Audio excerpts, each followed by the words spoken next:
And I went to one of the galleries, and she said, well, if you could create black dolls, wow. This is Huber Gallery in Georgetown, then, so I said, oh, sure, I could do that. So it took me like 80 hours to create this one elegant doll, which I called Idala, a lady spelled backwards. And then that studio was lovely, and the next thing I knew, I was pregnant with my daughter and married with my husband. And my mother was at my door saying, we're going to make black dolls. Well, I was like, right, because first of all, I saw how much work that first doll was. But she had her friend Roz, and they got together and they said, no, this black child must have a black doll. And we know, the stories behind that, of course. But can you tell the story? Tell the story behind it. I don't tell it well, so I'd rather it came with, there was the black doll experiment with, and I used to, a week ago I knew the names. The Clarks. Clarks, right. And I really was offended by that test. My mother had given us black dolls when we were growing up. I was always attached to my dolls. I was very much a doll person. So she had given us black dolls, and we rejected them. Wow. But people didn't understand the reason we rejected them was because they didn't have hair you could play with. Wow. So I was like, how could I do that for my children? Well, my mother wanted to have a doll that represented the beauty of black children. She used to say, just go to the schools and watch them coming out all day long. There's hairstyles, there's beautiful faces, there are great outfits, but she really liked the Sunday going to church dresses. That was her tradition. Went in the back. And also the different complexions. And so we began to make the dolls. We sold them at Market 5 Gallery at the time with John Harrod. We moved into public art. Mm-hmm. That was a pretty ambitious experience and a lot of fun. The idea was that we were teaching children how to fight for what they believed in non-violently. Mm-hmm.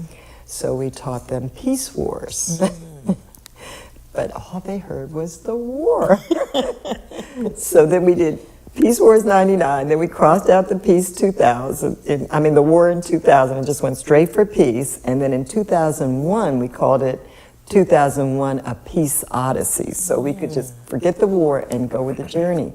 And then something happened in Washington in 2001. You remember 9/11? So our whole terminology about blowing up the bridge with art suddenly got much more attention than the United States invading Iraq. And every time we mentioned war, it was like, even though we're putting peace beside it, even when we tried to bomb the bridge, and the yarn bombers were fine, but when we tried to bomb our bridge, so the bridge ended up, what we were trying to do was 3 different bridges with public art the legal way. Uh-oh, I'm in trouble now. One of the bridges was about Black Lives, what we call Black Lives Matter today. There were so many kids in our community that were being shot with guns that we didn't even own, didn't manufacture. Where were they coming from? Why was this happening? And it was very depressing because it started to reach not only into our community, but into the young masters. And even without that happening, one night, one of our 20 years old, getting ready to turn 21, great GPS, like a 4.0 over at Maryland University, and he's on his bike, and he crashes in the middle of the night and is dead. And so the godmamas, that's what we call ourselves, and that's another long story I'll spare you of. But we got together, and we had just had the mural contest, and there was this graffiti artist, Luis Peralta, and he was he was ready. He was like, so we commissioned him to go and paint the bridge, and took all our young masters under him and the not so dirty dozen. and it was a very interesting night because 9/11 had happened 2 weeks before that. Wow. So to be out at night in DC with all the stuff going on.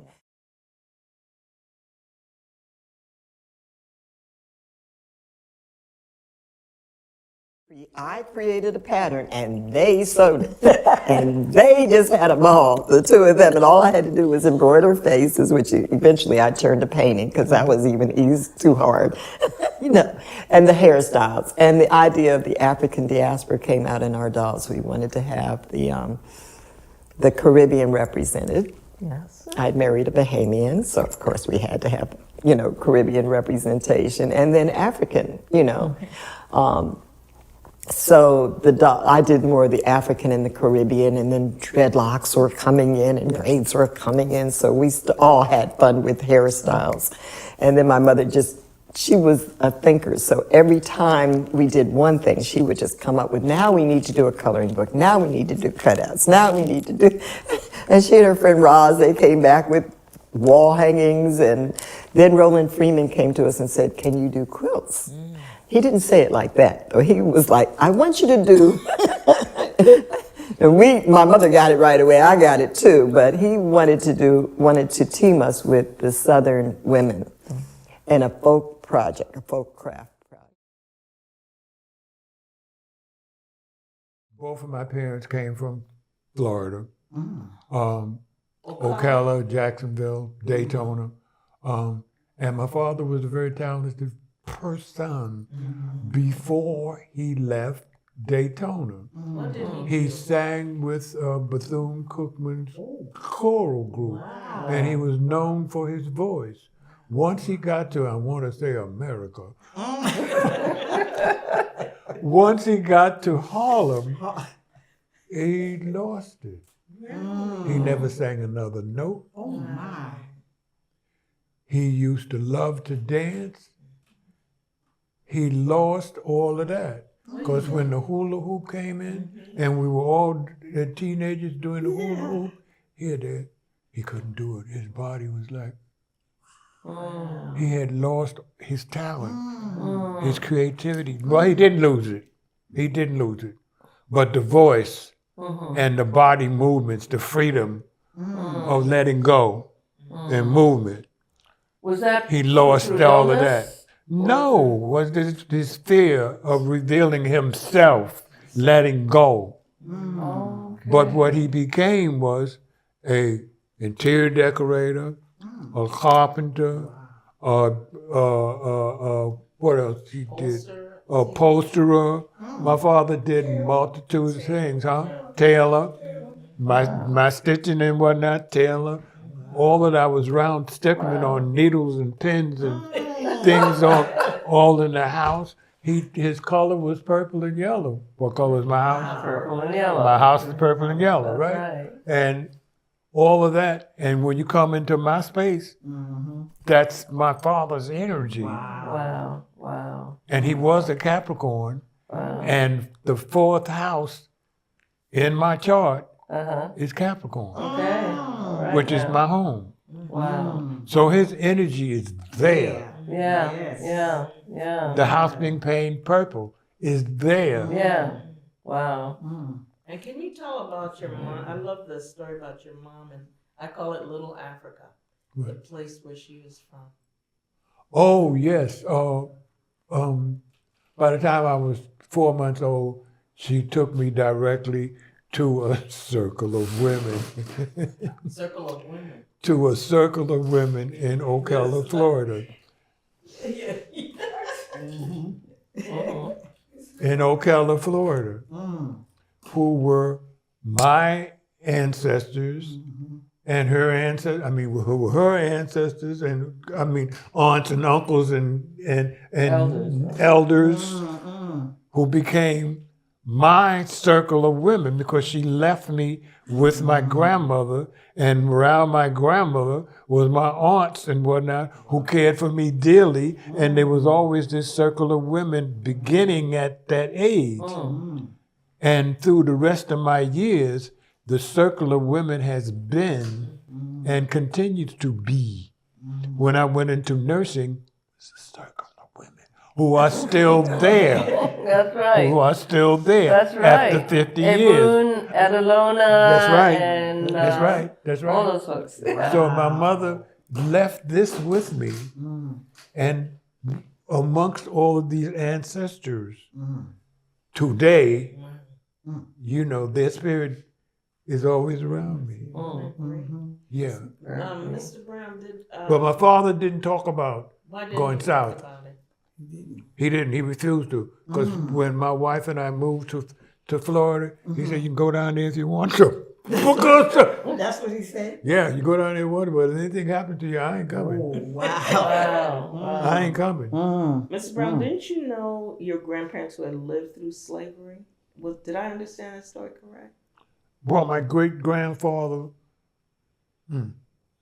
not my grandfather, but my great-grandfather was a runaway slave. I mean, runaway enslaved African with a bullet in his head. He had been shot by the slave master or whomever, the supervisor, because he was a rebellious man. And that wasn't the first time that he had confrontation with this man. And he, at this particular time, he had gotten shot by him. He was left for dead, but he wasn't dead. And I can say that today because I'm a retired RN. And I can say that today that he was semi-comatose. By the time great-grandmama found him, he was becoming aroused. But for the rest of his duration, after they escaped, I used to say on the mule, they escaped on the mule. We ain't gonna hardly escape on no damn mule. They went down the coast of Georgia, all the way down South Carolina. All they went down the coast, leaving South Carolina, going down the coast to Florida, because it goes right down there straight into Florida. And multitudes of runaway enslaved Africans went that way from that area and wound up in all parts of Florida. Because once I looked at the census, all of the family that was around us, they were all runaways. So they were maroons. We were marooned. Yeah. We were in the forest. We were in this forest. I remember the forest. That's why I have all these trees in my work. I have all these trees in my work. And that comes from this whole memory that I know now is a part of what those trees are, even though the trees were stimulated by something else. For me to understand what the language, because I still say it's about our language. Yeah. So I got all of that, which they took to, I started to say America, they took to Harlem. They took to Harlem, and once in Harlem, they worked as a butler and a maid, and my mama was no big cook, but she was in the kitchen cooking for the white folk. Burned up the cake and all of that. But my father being creative, she said, come out and burn this thing up, what I'm gonna do. He got in there, mixed up some stuff, put it all on the cake. Put it all on the cake and served it to the people, and they peeked through the door watching them eating it. But they worked as what you call them, doohickey and so on and so on. And then after that, they went into, my mother became working in the factories, etc. Because she was a pioneer. She was a pioneer in the factory, working, and she was an advocate. She was an activist in the factory for unions. Right. She was an activist for unions. And those plastic seat covers, I tell everybody, those plastic seat covers that many of our families had. Mama was the one, the head supervisor in this factory, bumping them out. So, yes. Did I answer it? That's No, you more than answered it. That was great. Well, my story is that how we got here. My dad was from Barbados. He was born a really poor family in Barbados, and my grandmother had come up to the States to be able to send money back to support the family because she was a single mother when it was not hit to be a single mother, and so he grew up, as a ward of the church. He was really, really bright. And he had learned a lot of languages even before he left. He became a lay preacher. He was really a man of words, right? And so she came up. She worked at Columbia Presbyterian as a practical nurse. That's what they call, And so my dad came up, and he wanted to study language. So he went into Columbia, and he did the exam. And they said, well, you already have fulfilled all of the requirements for the BA.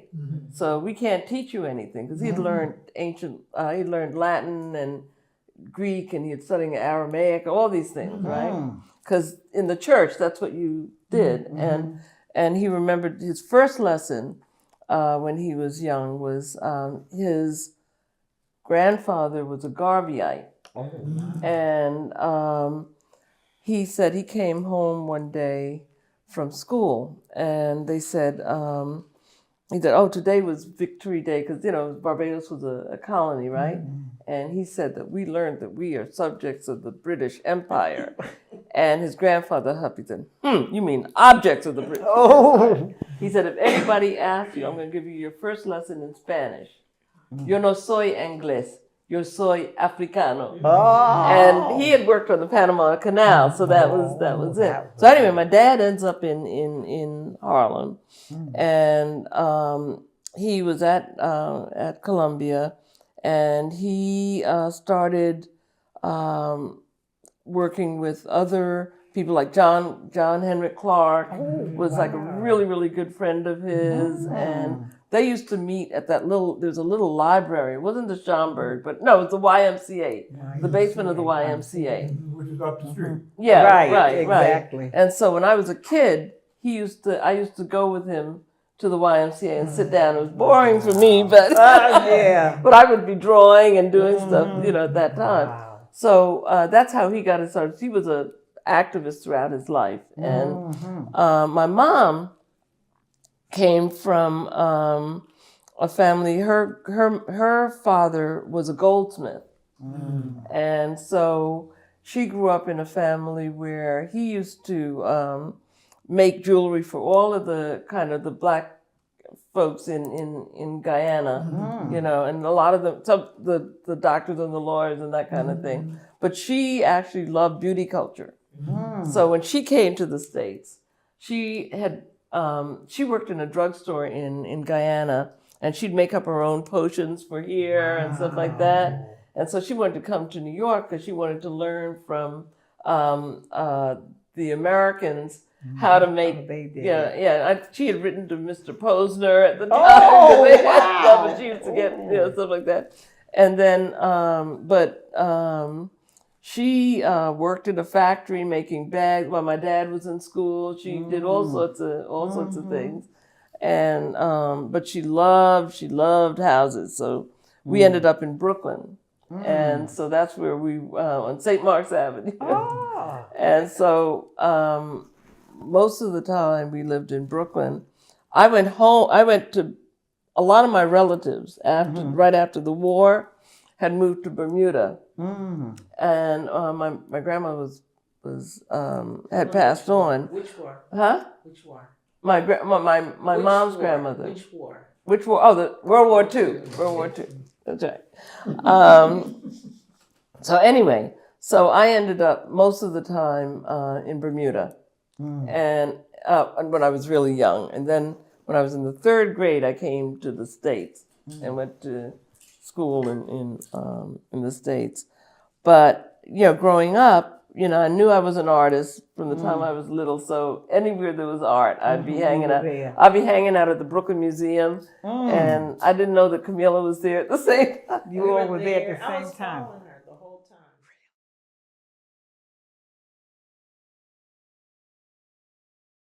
So, but the other thing now, Miss Wynn, and Yes. with getting back to Miss Wynn, was one of the first, she was a couture designer. And she started off, she was a classical pianist. And so she had all those skills, but then her grandmother taught her to sew. And she was amazing, she was inventive, and she was a hard taskmaster. Yes, she sure was. Because she had, during her time before Haryuak and during Haryuak, she had one of the first salons on 57th Street in Broadway. I got to visit there. Yeah. And she would have all of the celebrity, all of the great entertainers would come in. She had worked with Eartha Kitt. She did Eartha Kitt's Paris wardrobe. Shirley Diane Bassey. Carroll. Shirley Bassey was one. And do you remember Joyce Bryant? Joyce the one Bryant, who sprayed her hair with the silver. Right. The silver lady. And she would make these form-fitting, gorgeous outfits. Yeah. So when she taught us, we were in the design program. So she taught us how to drape. She taught us how to do flat pattern making. She would show us how you put together a collection. That's right. And she would show you how to sew in a way that was a couture. The couture method. In a couture manner. Yes. So the thing she started, I don't know if she started you out with this, but she started out with a Rick Rack cocktail. Right. Apron. Because she also did the Playboy Bunny. That's right. She did the Playboy Bunny thing. She collaborated with Hugh Hefner to do the Playboy Bunny outfits. Because one of her signatures were these shirred fronts, and that, so the Playboy Bunny outfit had these sheared, gathers and then fronts. But then that was also why Joyce Bryant, made a reputation, because she had a gorgeous figure, and Zelda Wynn would followed that figure. Yeah, she followed that figure. One of the first also that had white clientele, right? Mae West. Mae West's first sequins gown, and Ella Fitzgerald, so all the greats. And so we were so, privileged and fortunate. Yeah, and fortunate to have her as a teacher. Yes. And I even, now, the whole thing about if you don't do it right, rip it out and do it again. She would rip it out. That was her favorite. Rip it out and do it again. Yes, yeah. She was a little. She was a little person. She was a 5'3", 5'2", 5'3". But boy, she was powerful. Yes, she was. Powerful. And I learned how to. She taught me to work on leather.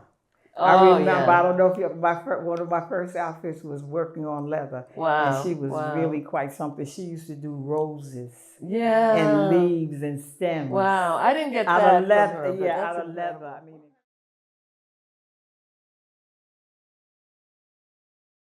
But, they got, when the money came in, and I think it was one of the best uses of the money that came in the anti-poverty, Yes. That was right.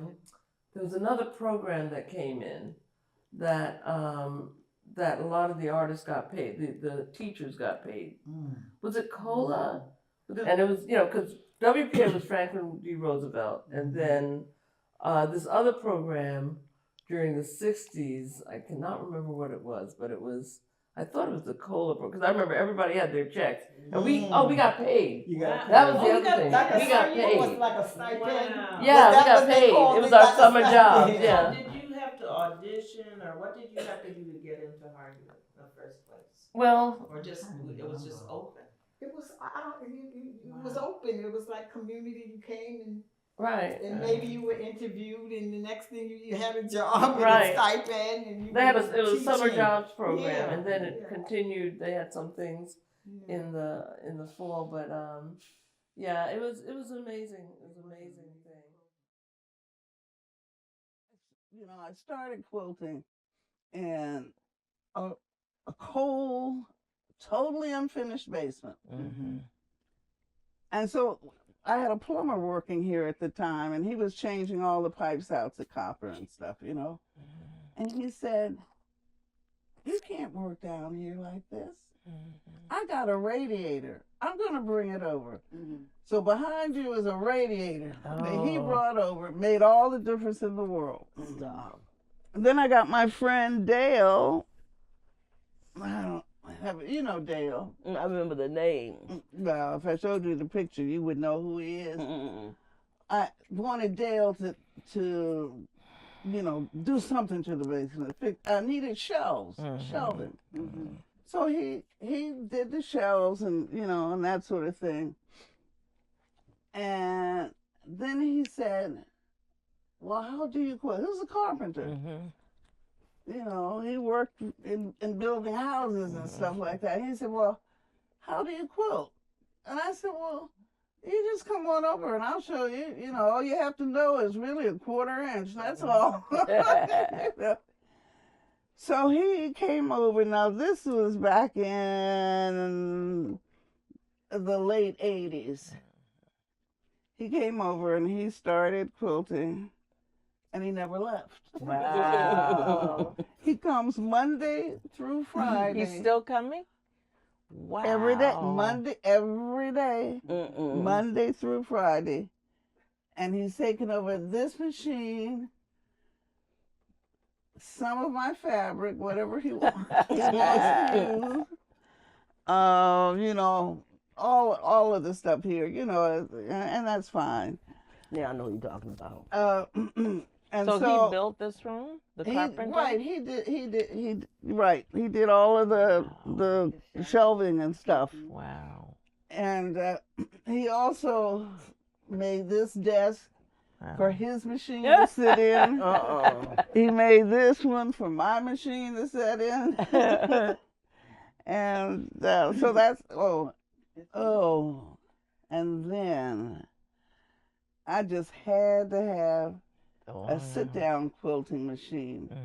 And that's what that big old thing over there is. I started by making quilts for my babies. And this was in 72, 73, something like that. And then I started making quilts for all my friends' babies and all my relatives' babies. That's how you learn. And that's right. Because the first 2 quilts that I made for my babies didn't last. I didn't really know what I was doing. But anyway. So, and then I didn't quilt. And then back in the 80s, I met... was it Viola Kennedy? Yes. I love that woman. Viola Kennedy. Do you remember her? Viola Kennedy. And Daughters of Dorcas was first started in her house. And so there was a group of us who used to go over there on Saturdays, and we would quilt. Then the group got bigger and bigger, and Viola found a church at 6th and I for us to go to. This whole conversation is reminding me of some of the things that my sister and I went through, like being told. And we were little kids. Little kids rode the streetcar and the buses by themselves. Being told that our transfers were no good.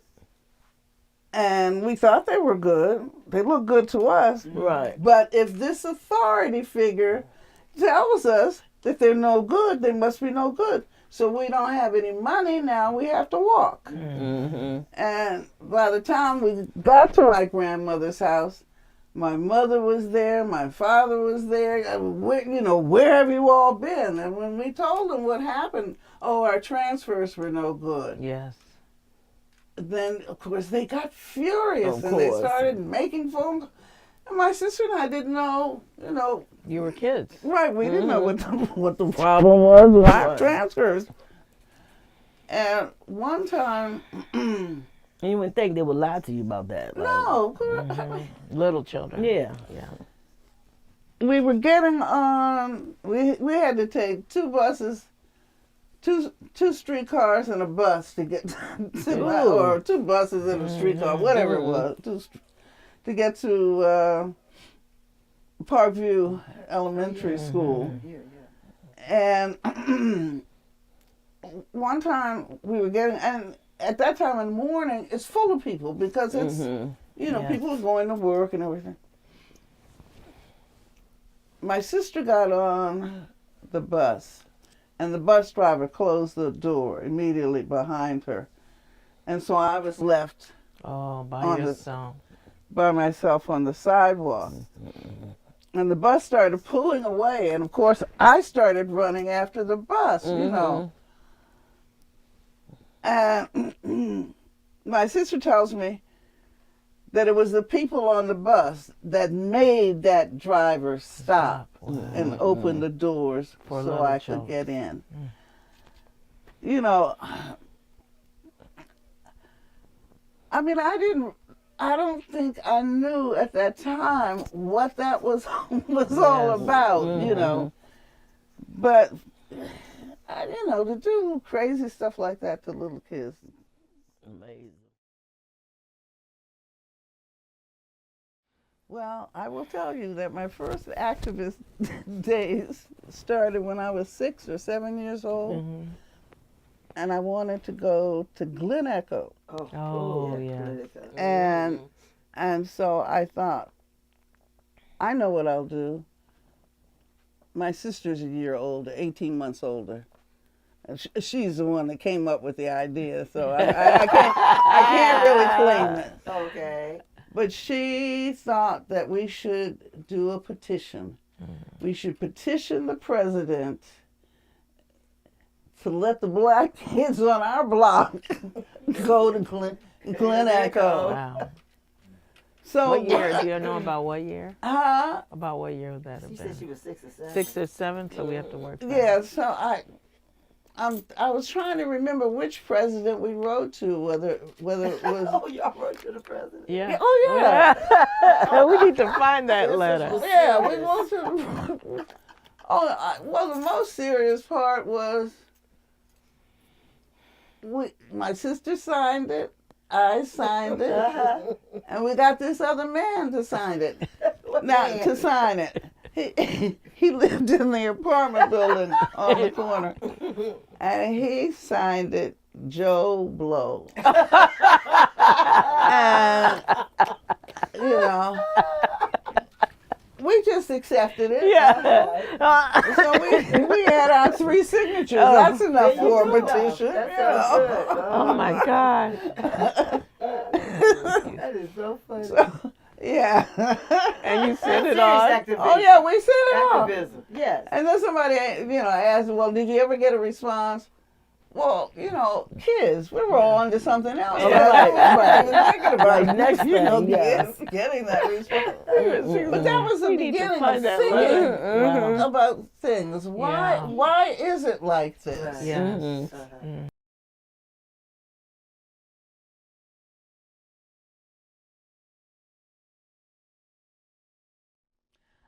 I left home when I was 18, I think, 17 or 18. And I didn't know how I was going to make any money to go to Howard because my parents couldn't pay for it. Yeah. So it was going to be on me.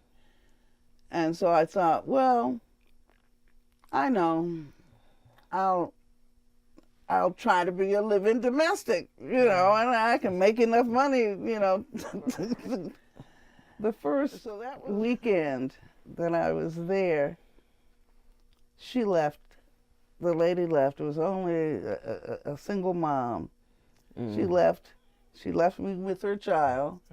She didn't know me. Wow. I'm sure she left me a phone number. Yes. Hopefully. But we couldn't eat at the dining room table. We had to eat at the kitchen table. Some things were okay. I didn't mind that. I didn't necessarily, But then she came one day and said, I saw some nice little dresses. And I think you know, wouldn't you like these dresses? Dress up. For you. A uniform? Yeah. Oh, Lord. And that's when I said, no, that wasn't it. That wasn't it. There was one other incident. I mean, she really clearly wanted to say there's a difference between who you are Right. and who I am. Right. This TV commentator who I had seen on television forever. And when we would watch him on television, me and the little girl, she would say that was her, what would she call him? Uncle so-and-so, Uncle so-and-so, Uncle so-and-so. And so when he came to the door one evening, I extended my hand and I said, I know who you are, you're Uncle.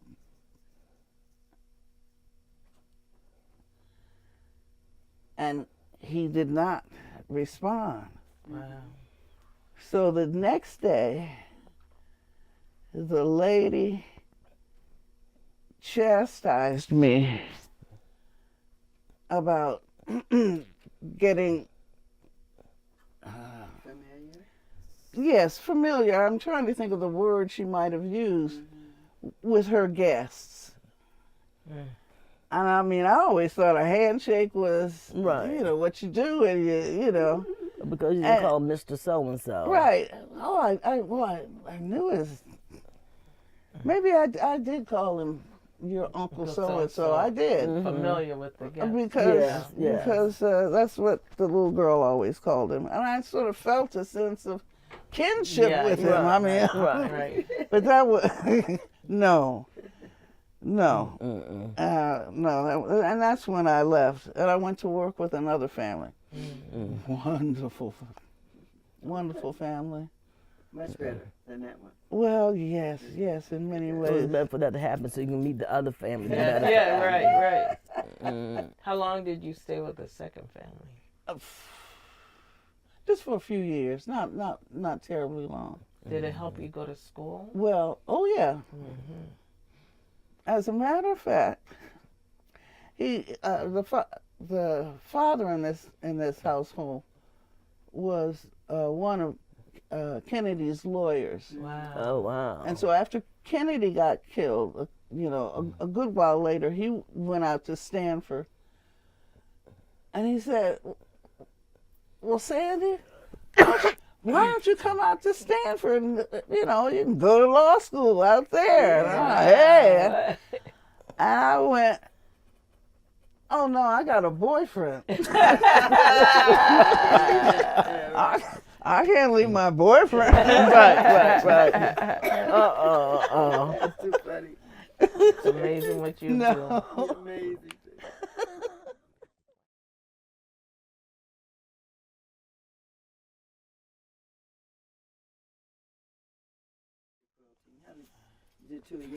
Because when I came out of the process, like, what am I going to do with myself? Because I went back to school, which helped me get into After teaching. in process, you went back to school? Because I didn't finish my degree. My mother paid for my first 3 years, and then she couldn't afford no more. So I had to come home and get a job, and I worked at Children's Hospital. Okay. And then the sisterhood came there in process. And so after I came out of process, I said, what am I going to do with myself? I said, Sandy does quilting. So I called Sandy. I said, Sandy, is there any way you can teach me how to quilt? Oh my God, your quilts are so beautiful, da da da. Yeah. And then that's how I got into quilting. That's wonderful. That's wonderful. I did you all that.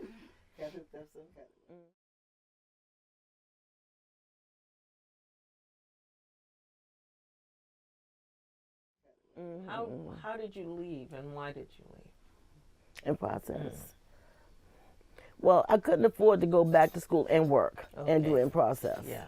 You know, I needed time to go to classes, take classes at UDC. Yeah. So I couldn't do it all at the same time. But did the experience within process strengthen you to go to school? Yes, and it helped me with me. It made me a little stronger. Yeah. And a lot of insecurities. I was young then. Helped me be a little stronger.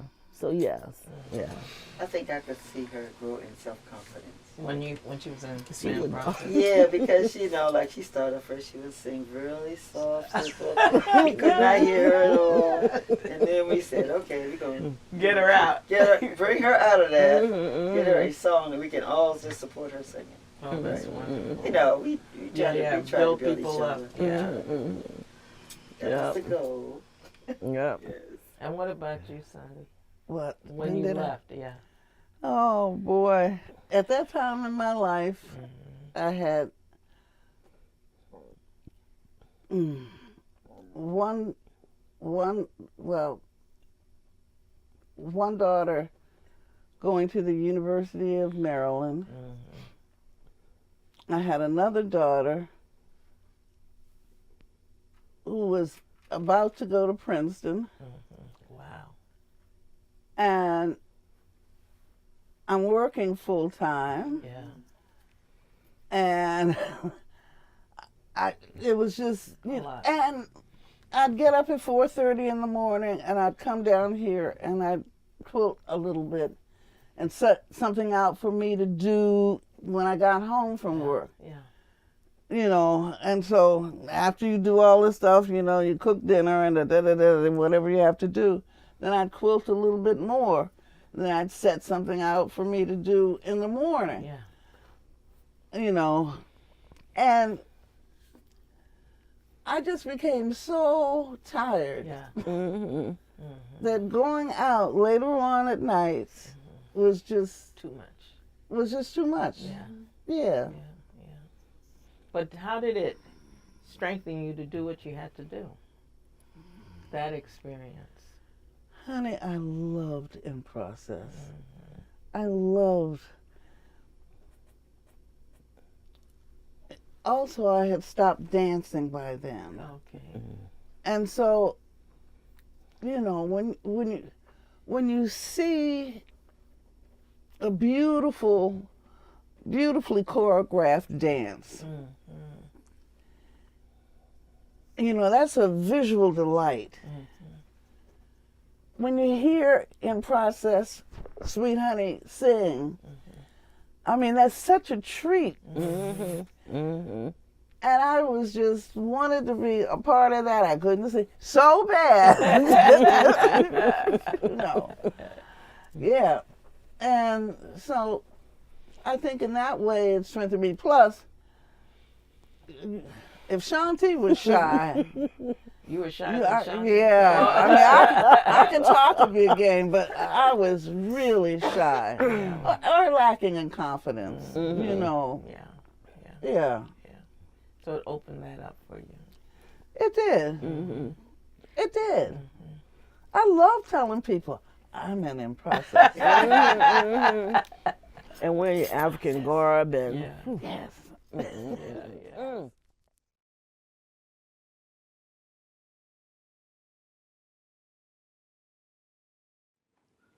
It's necessary. It's necessary like the men in the civil rights movement some of them could have stayed home. It's necessary like bonding your children, your daughters with your mothers. It's necessary like walking down the street and saying, oh, there goes Sweet Honey. Oh, that's in process. And when they're there, you expect a certain kind of decorum when you see them there. Because they come with that. They come with messages that help us survive through the life of our community. And so when you see them, you think differently because they represent something different. Well, not really different, but they represent you.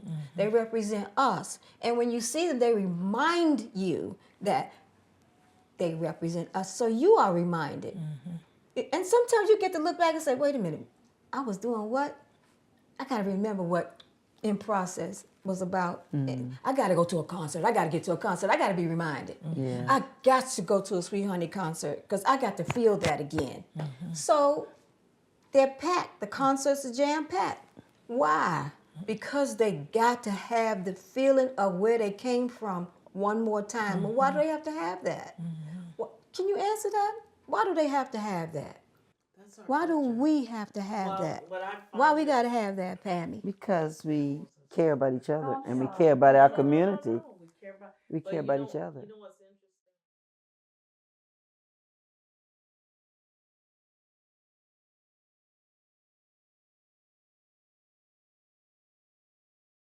And Bernice wanted to make sure that the work Sweet Honey did, because they're nationally and internationally renowned, that people in their hometown said, they love us as much as we love them. And the Honey said, why don't we do a vocal workshop for women who might want to have a chance to get what we did at DC Black Rep? A space to not only find their voices, but have those voices be heard in a place where they could be comfortable, safe, and expressive. So then we got a call saying, come on, there's gonna be a vocal workshop from Sweet Honey in the Rock. We want Washington, D.C. women to come and audition for this workshop. And the era of that time, the city was transforming. DC was a very Black city. It was a very chocolate city. People were grounded from the highest levels of government down to the community base. You had a strong congressional Black caucus. You had a very strong DC government because of the fact that at that time we had an elected mayor, Marion Barry, who was an activist, and Marion brought everybody he knew from SNCC into city government. It was dynamic. You had organizations and institutions trying to turn a new leaf and bring Black people into their fold, because it was politically correct then, in spite of the fact that some people said, what? You had the Baki case and the National Organization against the Baki decision, a lot of Southern Africa support project work going on in here, and DC was the center for not only local, but national and national solidarity work.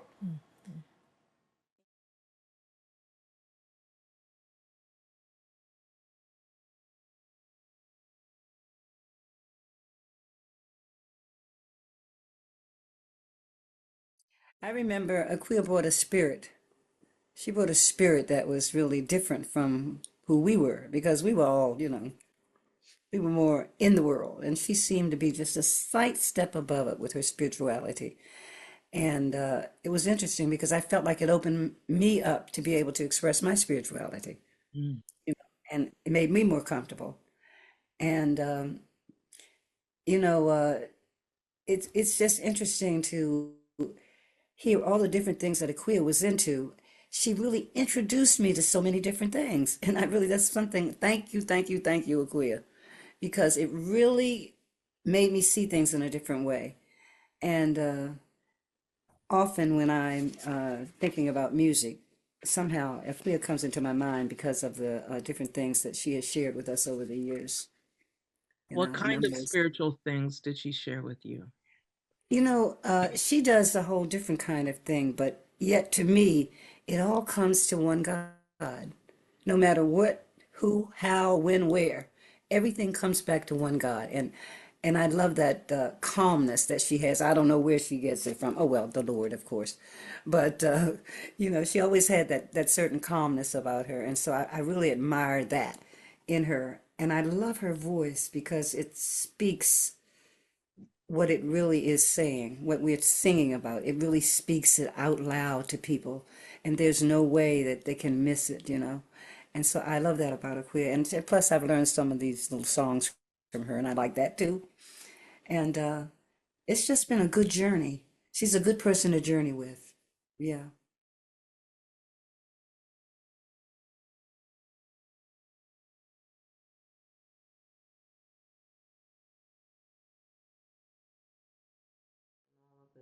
When In Process started, you know, they had a sing-along at, is it All People's Congregation, I think?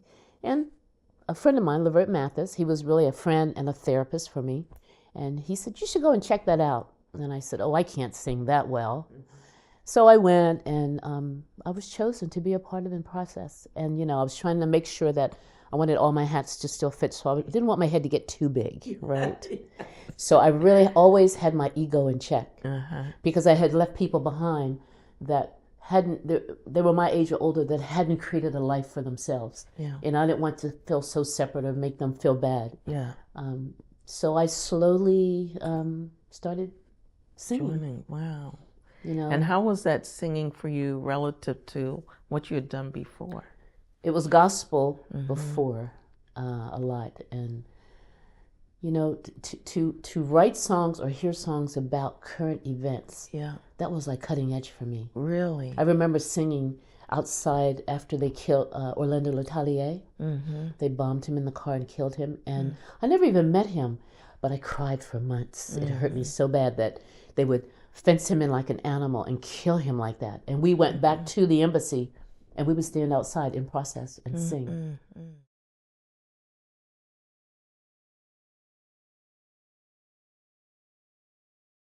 And it was like the sisters I never had.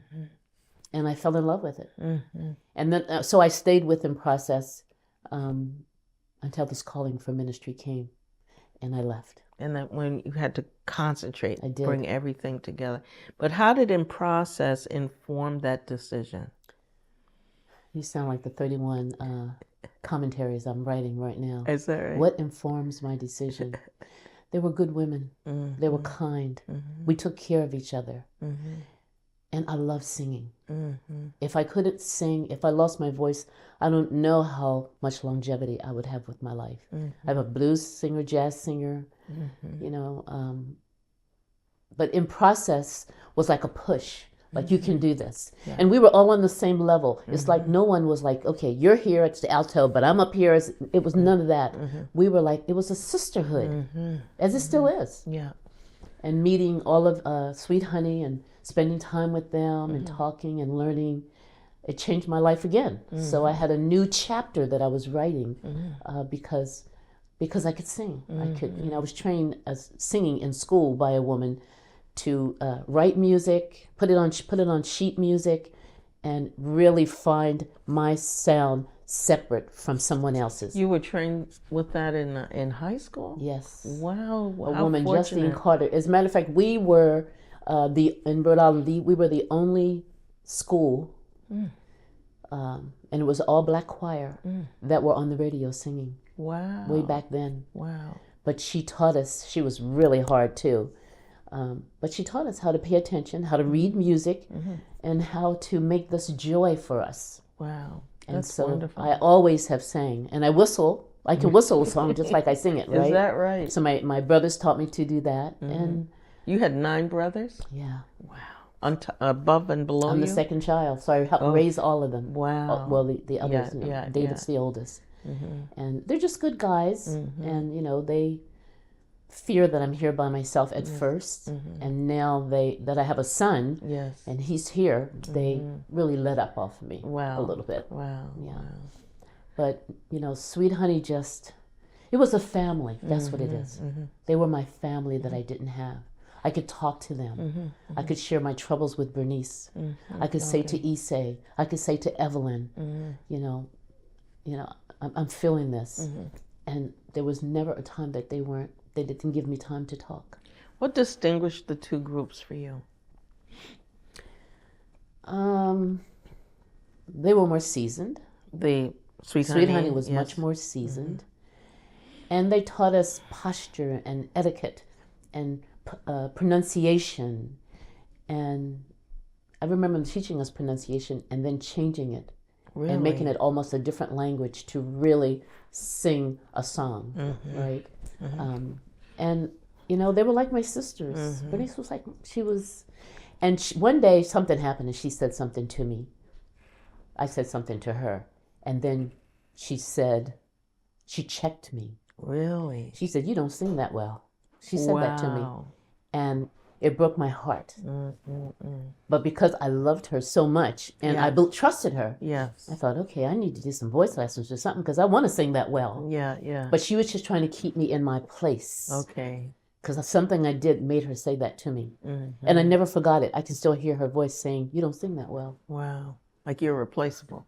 Yes. Yeah. And she had to let me know that. I don't know how many other people she said that to, but she said it to me. Yeah.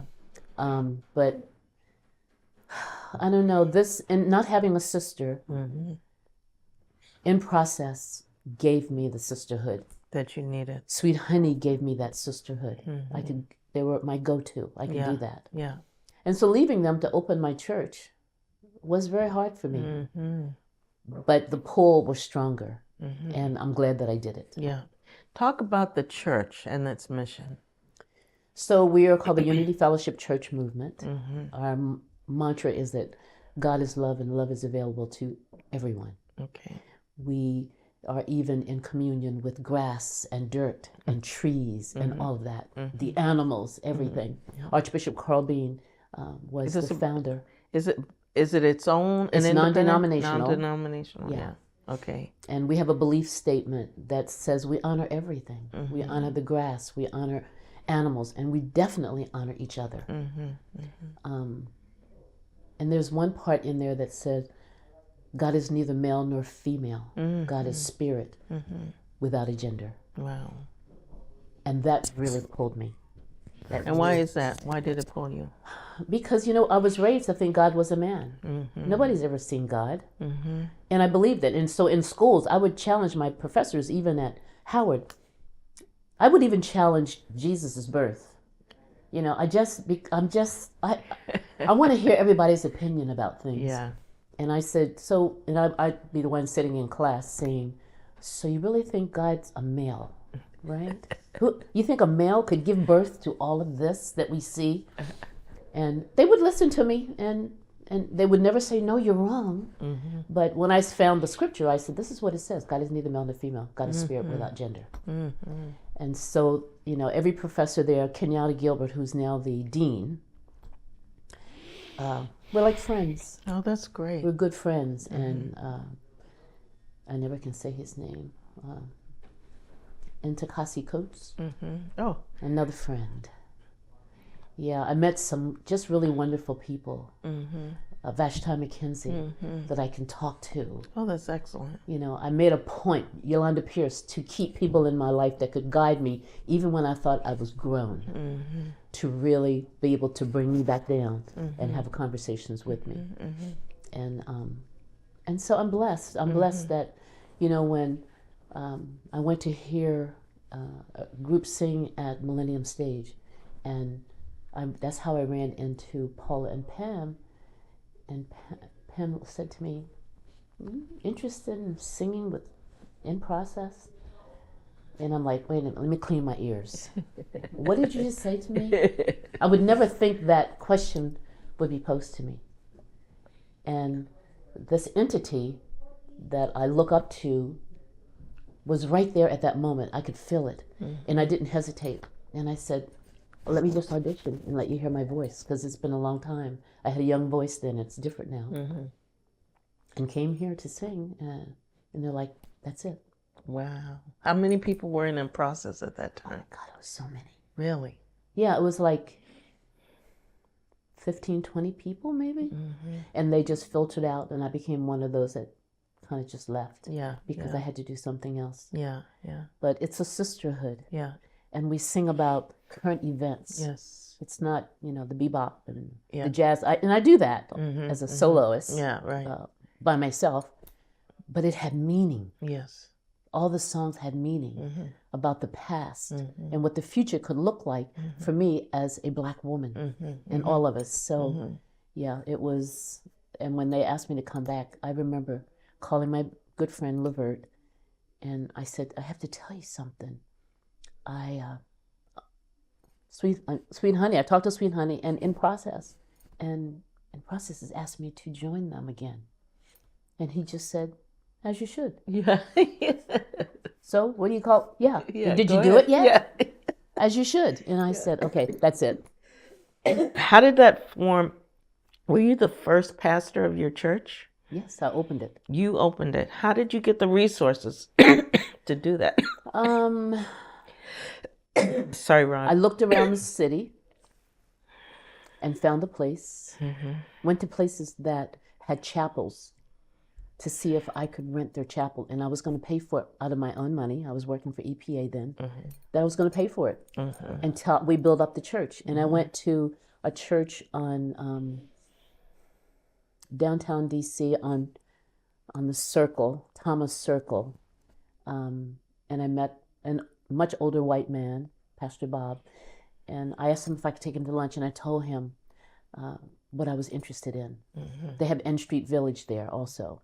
What is N Street Village? It's Pennsylvania Avenue. The name of the church just slips my 75-year-old mind. It'll come to me. And when I found that they were housing and feeding homeless women, I thought, we could do so much work in the church. We'll build our own church. But, and I met with him, and he said, absolutely. Wow. As a matter of fact, you don't have to give me anything. Wow. Let's just start that way. You bring your people in the chapel. There's a piano there, there's chairs, there's everything. And just come. Wow. As a matter of fact, I just saw him at a funeral, and I didn't know he was still alive. And we held each other. He's maybe 98, 96, 97, 98. And we just held each other. And he says, I've been watching you. You're still in it. Yeah. I said, it's because you open the door. And once you open the door and I walk in, I'm going to stay there. The description of your church is explicit.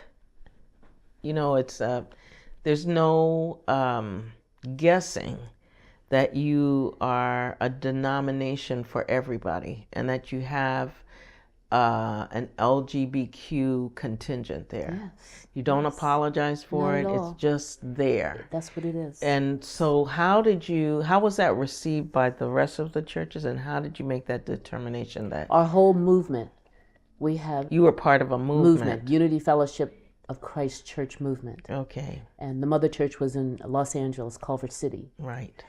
And the Bishop Carl Bean, a gospel singer, with the Roberta Martin singers, he sang way back in the day. That's the mother church. They gave us all that we needed to start churches. Like, what do you mean by that? They taught us all the tenets of the church. Okay. They taught me how we were different from other churches, that we weren't going to put people out. As much as I would let any race come in, I used to go and look for homeless people to bring to church on Sunday. And sometimes my people said, well, maybe they should sit on the back bench. Oh, wow. I said, well, that's a little too Richard Island Absalom Jones for me. We're not going to do that. Yeah. They're going to come and sit beside us. Right. And I see those people now still on the streets, and I walk by them, and you know, they're dirty, they're all of that, and they come like this, and I fall into their arms. They're still around. Wow. So there's a lot of different churches. I was made elder in the movement. Okay. So I have 4 churches. Wow. What are they? Where are they? Philadelphia, New York, New Jersey, and Rochester. Wow. And what does it mean to be an elder as opposed to a bishop or a pastor? My next level is bishop. Okay.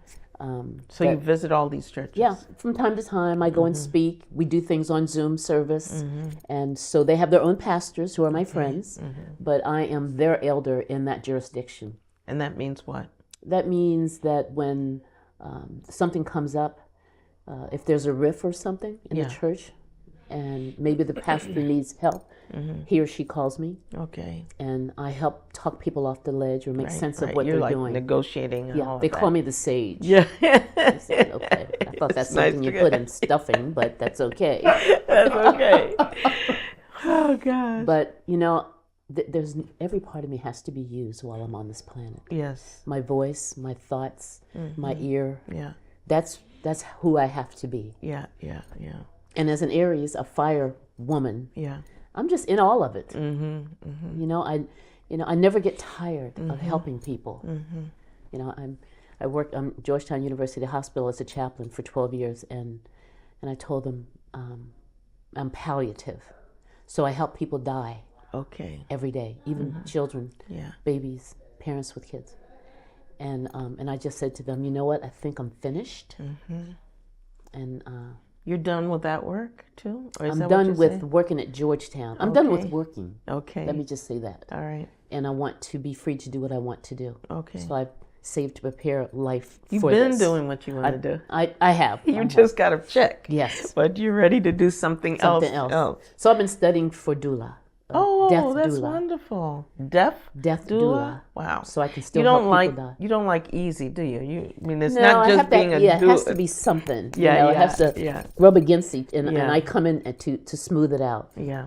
And I've been with so many people dying, just so many, and made it easier. Yes. So Holding you their understand hand. it. I'm the singing chaplain over there, so I sing to them. Wow. And, so I don't know. I don't know how many years I have. I don't know what I'll end up doing.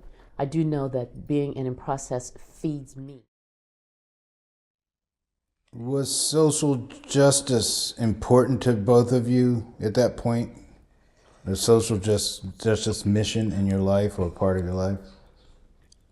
I would have to say yes, because my father, when we were kids, he always pressed us on those issues. And the other part of it was my dad's philosophy was, you're better than anybody because you're my kids. And so he expected us to live our lives that way, to be the best we could be. And he was a race man, so we were always aware of those things around us, although I never felt touched by them. I didn't.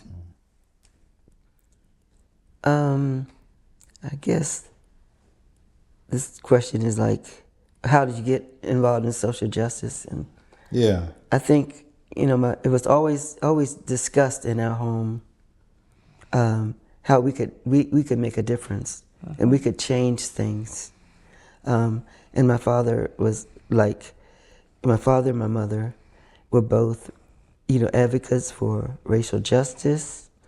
They knew it was a time when, there were court cases going on for integrating the schools and improving the lives of black people. And so they made us aware of all of that was going on.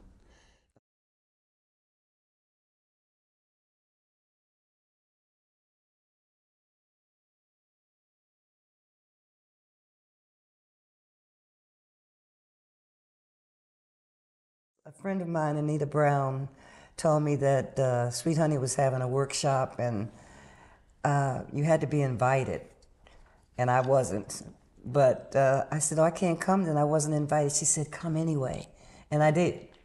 And Bernice just welcomed me into the circle. I was sitting sort of back, because I wasn't invited, so to speak. So I sat back, and Bernice said, no, you can't sit outside of the circle. Come into the circle. And from then on, and that was 1979. I've been there ever since. And how about you, Pam? Of course, I heard about it from my sister. She told me, oh, this is really wonderful group I'm singing with. And I think it was after they had done a program, one of their first programs of the workshop. It was the anti-Klan rally. And, members of Sweet Honey were there, and the group sang. And the group was a pretty big group at the time. It was like 12 women or so, it was like a good group like that. And I really liked it, but my sister said, well, you can come and join us. So then I think in the second year of the workshop, I joined them. Mm-hmm. We all met at Bernice's house.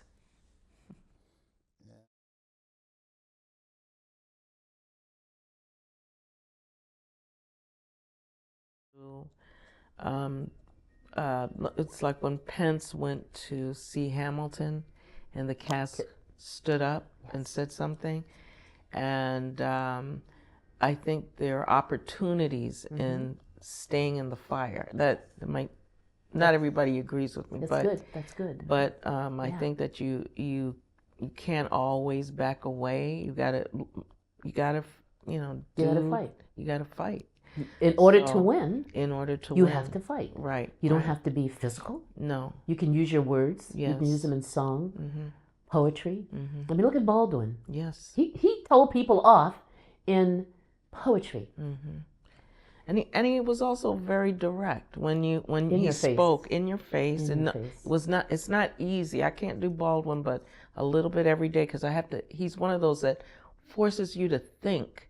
Okay, what am I doing? How am I contributing to this? And I think sometimes with this guy, that's exactly, he wants you to.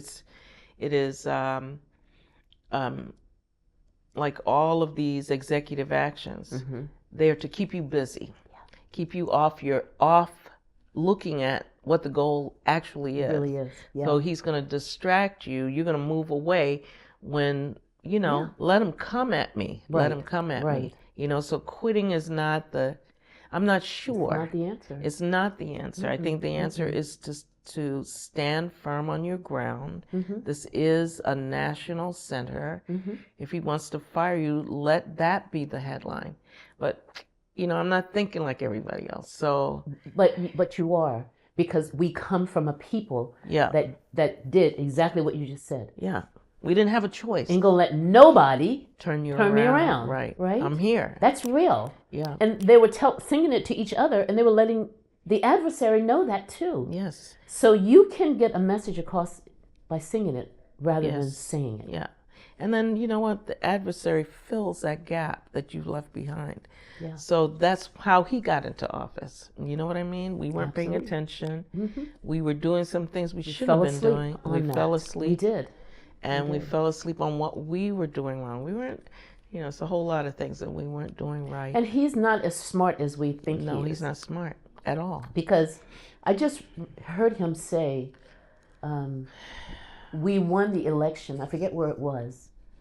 And that's because we had people that know how to handle those voting booths. And he just revealed himself. Yes. And he didn't even realize what he had said, I don't think. But, I played it back and then watched it again, and I thought, So he was selected to me and not elected. Yes. And because I'm a pastor and I'm a woman of love, I don't hate him. I don't have the opportunity to do that. Yes. Am I disappointed? I am. But I don't think he will last in office. He's going to do something that will boot himself out. Even if it's a little child standing beside his desk looking at him and he has to turn his head away. Then you have to go. But there is accountability. Can you talk a little bit about that? Because that's what you're talking about. For him? And for everybody. For everybody. Yeah, we needed to listen to what Al Sharpton said. When I saw his interview, I wrote everybody. I sent out an email that had to have, it was over 100 people, and said, listen to this interview and let's adhere to it. Talk with your money, because that gets them. I buy things from Amazon like it's right around the corner. I've stopped. We have to speak with our dollars in order to make sense. And with your convictions. With our conviction. Yeah. We have to do that. And so I'm hoping that the masses will do that. I'm prayerful that will happen. Well, let's see. Yeah, and I'm pushing it. I push my people. As an elder, I push all the other people, all my other churches, and say, all right, we got to get in the fight. Yes. And if you're not in the fight, don't keep anybody else out of it. Yes. And let's win. Yeah. Because we come from a people, that's why we're here. We come from a very strong people.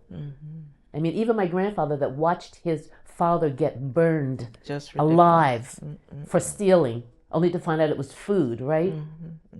But my grandfather didn't go and kill himself or anything.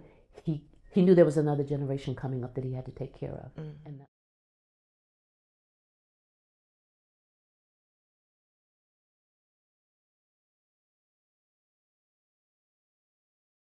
the music speaks for itself. It's political music. And I write music. I write poetry in it. And once I'm fully in it, once I start singing on key all the time, I'm going to share some of that. And it's all about, I remember singing to myself, are our hands clean? Thinking about the United States.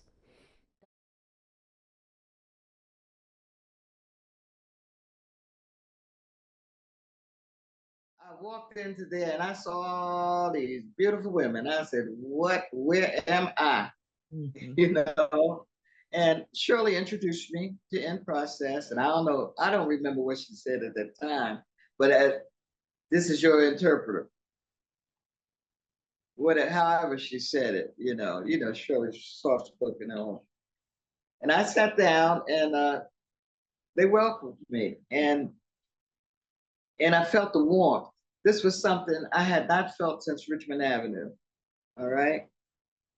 It's the first time I had felt any of that since Richmond Avenue. When I sat down and everybody was greeting me and saying who they were, and I realized there was a plethora of women in different areas in their lives, and they weren't asking me for anything. They were looking to wanted me to perfect what I was doing to help them in terms of the workshop, in terms of In Process. That's where I found out, and that's where, after Richmond Avenue, where I had my family, the family of women, this is where I found another family of women. Not wanting anything from me, not trying to take anything from me, but encouraging me. Love is all around me.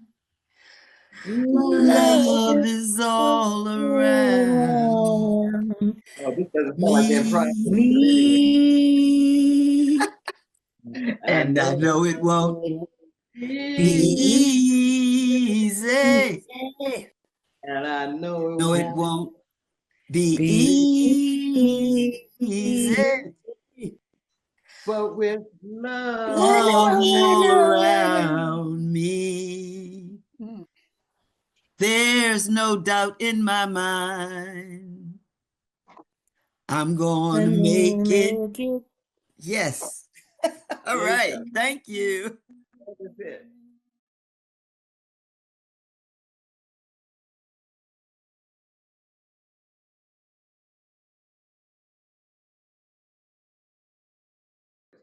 And well, let me just say Pam.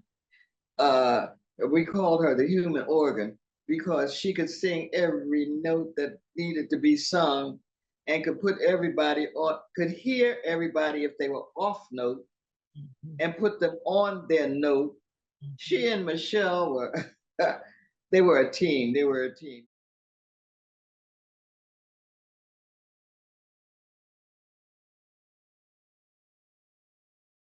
And I felt that. It was a time in my life where I was church, working, raising a bunch of knuckleheads. I love my children though. The 4 children trying to make it. And on Thursday nights was workshop night. Getting there and feeling that around me was mainstream in my life.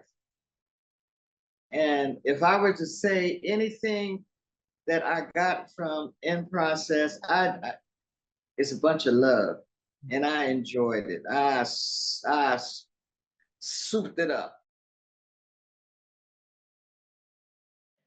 I remember that. Ronald Reagan was president, and no one wanted to mention anything dealing with AIDS at the time, acquired immune deficiency syndrome. The religious right was saying, it was God's will that people, that gay people were dying, or actually gay men at the time, dying of AIDS, and that's just not an issue that we need to deal with. So the one first song that I wrote, I wanted to actually mention acquired immune deficiency syndrome, right? We went on tour with that song. Yeah. It was like people were even afraid to touch people that had AIDS. And I remember that this one line in the song that said, that you couldn't you know, that you could touch. You couldn't get it by touching people. Yeah. You know, it was like an educational Yeah. song that talked about, you know, that AIDS was a disease. You know, people act like it was a curse or something. Right. But it really, you know, really put it in that context of it being an illness. You know. Yeah. That was, and so then felt like I needed to write something that people could feel. Right. Right? It's one thing to write a song that sort of has like a political message. That so when the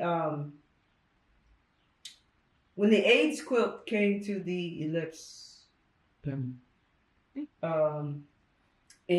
we went we went together. And so at first I didn't really want to go because I thought it would be sort of like going to like a mass funeral memorial service. And it was a cloudy day. Before you arrived, you could hear on the PA system names being called out. And at that particular time, they had, you know, famous people calling out names, you know, famous people like Whoopi Goldberg, just famous people calling out names, you know, and, you know, some of them were crying while you were doing it. So when we were walking up to the site, 1987, that's it. We were walking up to the site, right? And you could hear them calling and some people crying because they're calling, you know, like massive number of names and crying. And people, once they got close to the site, it was sort of like silent. Not that people said be quiet. It was just, that was the atmosphere. And it was something. It was like mist because it was cloudy. Mist was rising from the quilts on the ellipse, and you know, it was amazing, and it was just hundreds and hundreds. It felt like miles and miles, but you know, of quilts everywhere, and just walking through the rows, the song just was like stuck in my head. The chorus. You know, and then they called out your name. Oh, yes, they called out your name. Oh, and you will live forever, 'cause I'll be loving you like a patchwork quilt. Right? And I was like, oh my God, I gotta get home to write these lyrics because it was just, you know, the names were being called out, and this tune was just bubbling up in me. It's like, oh, and you know, and so, you know, and then once I got home, the lyrics, you know, they unfolded your lives one by one, you know. You know, it just was like that's it. You know, there were men, women, mothers and fathers.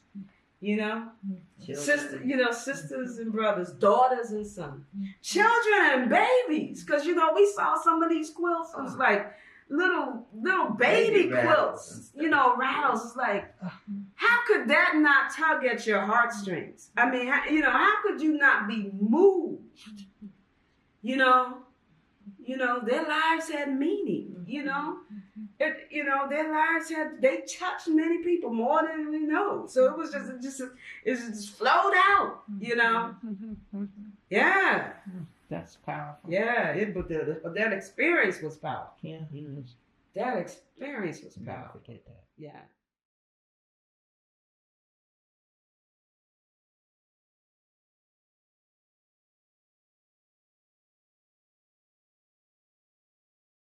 I think I was a little bit lost when I had a really hard time in my 20s. Yeah. You know, I was that age that I lost a bunch of friends to AIDS. Yeah, wow. I was a dancer, you know, so I had friends that just, you know. You were dancing in New York too. Yeah. Yeah, we were in New York. About what year was that? That was, I graduated in 83, December of 83, and so like 84, 85. Yes. I was up there, and then my grandmother got sick, and it was like Change of you know. reality. Yeah. And it was a hard transition, and I was kind of glad to have In Process in that Yes. community to, because I was really struggling. My grandmother was dying, you know. I was young. My family really wasn't around, the rest, my grandmother's family. Yeah. And, and they supported me. They were and grew so you. kind to me. They did. Yeah.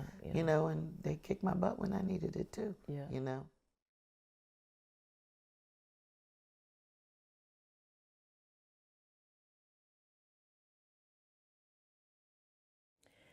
Well, because we're a cappella, it's, you want to take the music, you want to take it someplace for people to listen and say, oh yeah, and how you do your little nuances in and out. That's what pulls the people in, I guess, It's hard for me to say. The best thing I can say to you about me is music is the air that I breathe. I know that is why I was put on this earth, to make people feel good or whatever it takes through my song. I really do believe that.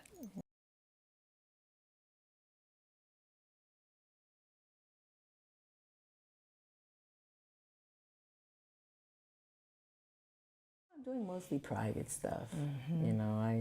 It's because I'm so eclectic that you can't really put me in a box, and I don't know how to sell myself. I don't know how I want to be known as, other than just a person who loves all kinds of music.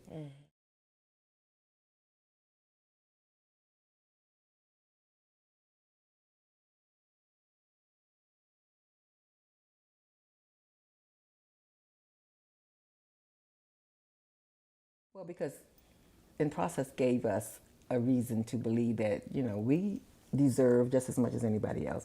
We need to be heard. We need to, be alive just like everybody else. And so that's the, that's where you get your strength from, knowing that you do belong just as well as anybody else.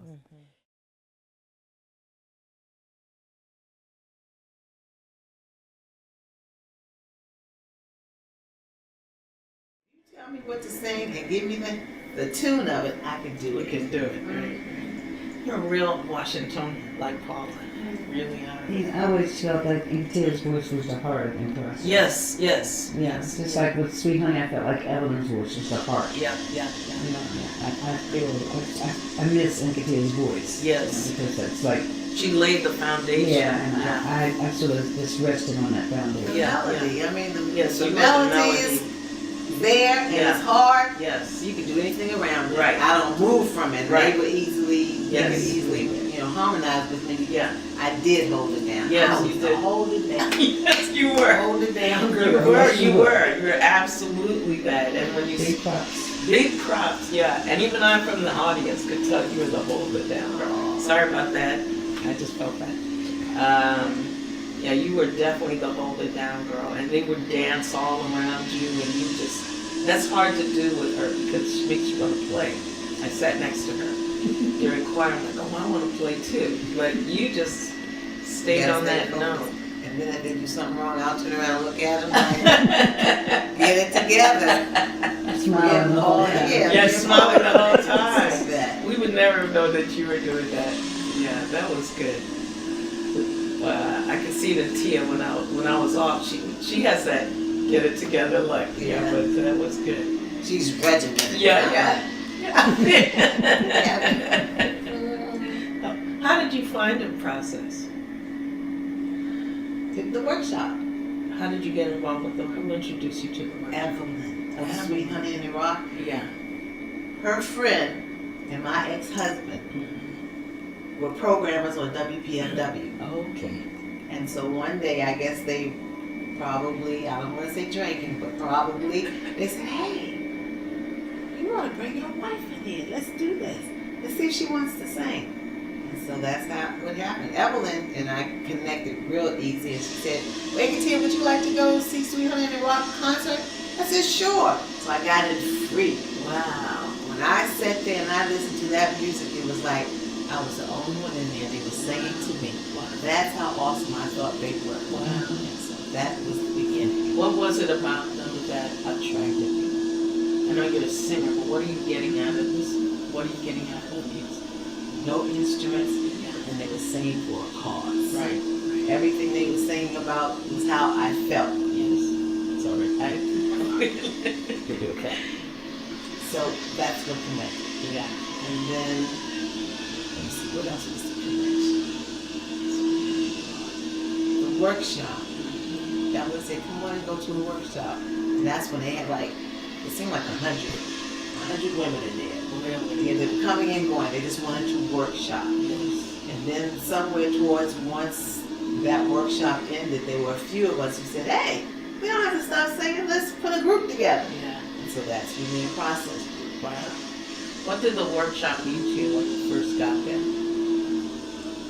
It's kind of intimidating. Was it? Because a lot of the social issues I didn't really know about. I had a handicapped brother who was in a wheelchair, and sometimes we couldn't even take him out because we had to hoist him up on a sidewalk or something like that. So that became an issue. And that was the beginning of me knowing about social justice. Wow.